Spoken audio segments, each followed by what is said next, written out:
श्रीमती मीना देवी के उपरांत मुनि कुमारी तेलगांव पूर्व। जोरदार तालियां आपकी तरफ से बजती रहनी चाहिए। मुनि देवी के उपरांत जोरदार तालियां इन 5 दिव्यांग लाभुकों को आज UTID कार्ड देकर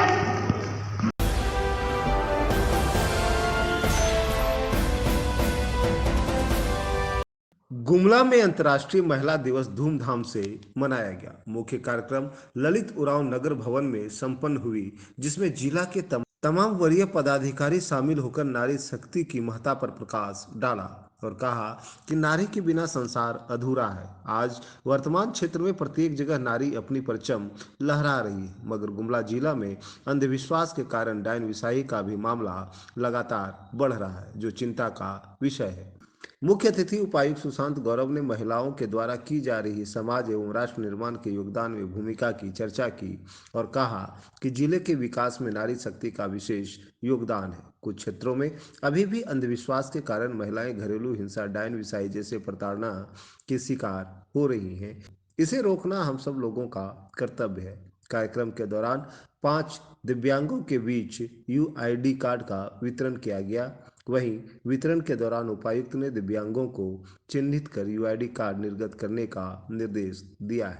बहरहाल सरकार और प्रशासन, शहर हो या सुदूरवर्ती गांव, एक तरफ महिलाओं को सशक्तिकरण करने की दावे करती है, लेकिन जिले में कई ऐसे गांव हैं जहां आज भी लोग कुरीतियों से जकड़े हैं। जरूरत है ऐसी महिलाओं की दिशा देने की, जिससे महिलाओं में खुद आत्मबल बढ़े और महिला सशक्त और स्वावलंबी बने।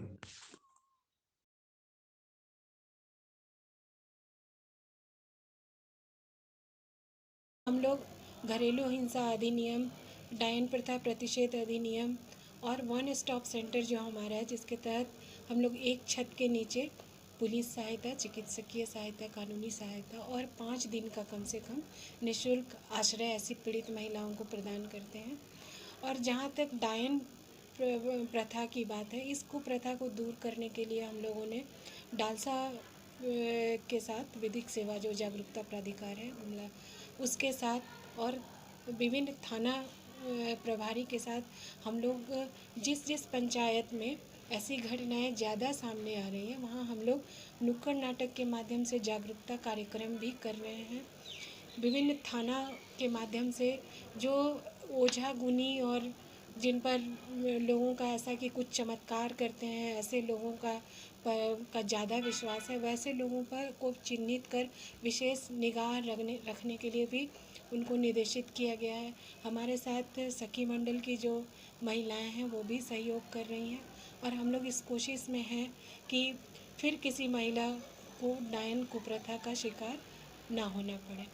आज का जो कार्यक्रम हम लोग किए उसमें डालसा के सेक्रेटरी, विभिन्न वरिष्ठ अधिवक्ता जो थे, घरेलू हिंसा अधिनियम, बाल विवाह प्रतिषेध अधिनियम, डायन प्रथा प्रतिषेध अधिनियम के बारे में विस्तृत जानकारी उपस्थित प्रतिभागियों को दिए हैं और हम लोग कुछ पम्पलेट का भी वितरण किए हैं। इस संबंध में वन स्टॉप सेंटर्स के का भी पम्पलेट सब वितरण किए हैं और ये जागरूकता कार्यक्रम हम लोग आगे चलाएंगे।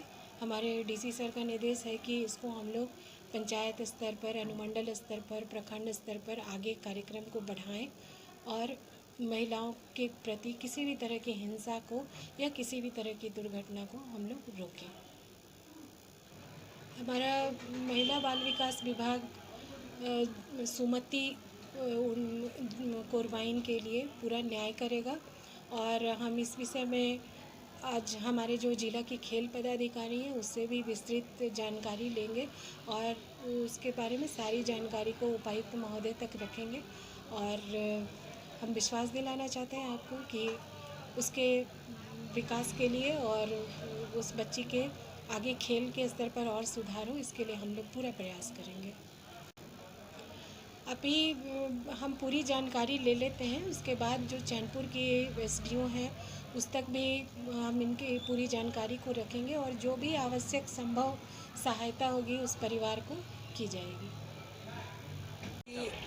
जो उनकी जो शक्ति जो है, एक सर्वप्रथम मैं चाहूँगा कि हमारे अभी जितने भी किशोरियाँ हैं, सबसे पहले सबकी ज़रूरत है पढ़ाई लिखाई।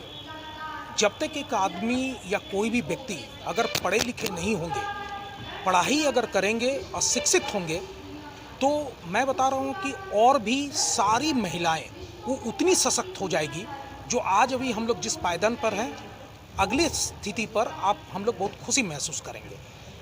तो पढ़ाई लिखाई, पढ़ाई एक ऐसी चीज़ है, पढ़े लिखे पढ़ाएं, मैं बता रहा हूँ कि पूरी दुनिया इससे सुधर जाएगी। मेरा यही सबों से आग्रह है कि आप पढ़िए, आप बच्चे लोगों को पढ़ाएं, किशोरी लोगों को पढ़ाएं, असमय किसी को शादी मत दे दीजिए।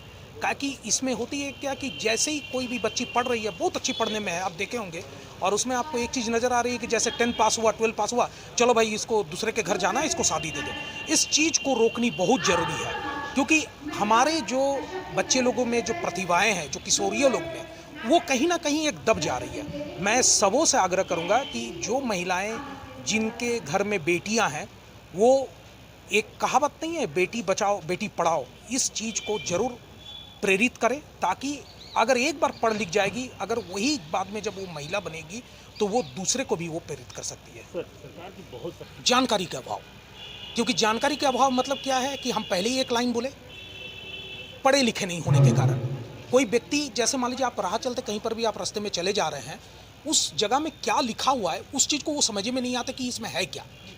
जागरूकता वो है, उसको पता चल रहा है, वो उसको अगर कोई बताए तब उसको पता चल जाए कि ये सरकारी की ये योजना है। जानकारी तो जो लोग पढ़े लिखे नहीं हैं उनकी जानकारी तो हम लोग दे रहे हैं, और जो जानकारी वो ले रहे हैं उसको आगे बढ़ाएं। नहीं तो आप देखिएगा हर एक चौराहे रास्ते में आपको बहुत सारी चीज़ों लिखा हुआ है, लेकिन आप किसी 5 महिला को ऐसे रोक दीजिए, नहीं पढ़े लिखे के नहीं अभाव के कारण वो पढ़ नहीं पाती और उसको समझ में नहीं आती, तो उनको ये नहीं पता चलता कि मैं किसके समक्ष किसके सामने जाऊं और मैं इस अधिकार को प्राप्त करूंगा। उसी का काम मैं कर रहा हूं, इसीलिए मेरा पहला ही लाइन था कि पढ़े और पढ़ाएं।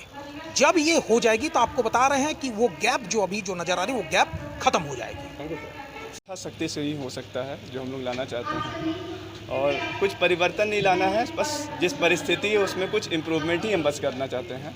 तो जो कदम हम लोग बढ़ा रहे हैं वो सही दिशा में है, सभी लोग लगे हुए हैं, सभी को पता है क्या करना है, अपनी अपनी जिम्मेवारियां हम सभी लोग निभाएं। जो परिवर्तन की आपने बात करी है वो जल्दी ही हम लोग अचीव कर लेंगे। सर, गुमला जिला में खास कुछ क्षेत्र जैसे हैं कि लोगों की अज्ञानतावश जो हम लोग देखते हैं, डायन प्रथा का मामला है, डायन बिसाही भी हम लोग कहते हैं उस मामले को। अभी भी देखिएगा चाइल्ड मैरिज का यहाँ बहुत प्रचलन है, शराबबंदी की एक आवश्यकता है। बाल तस्करी के मामले को अगर देखें तो उसमें किशोरियों का काफ़ी होता है। इसके अलावा अगर उनके खुद के स्वास्थ्य के एंगल से देखें तो उनके लिए भी परेशानी, अगर उनके बच्चे कुपोषित हैं, वो खुद भी कुपोषित हैं।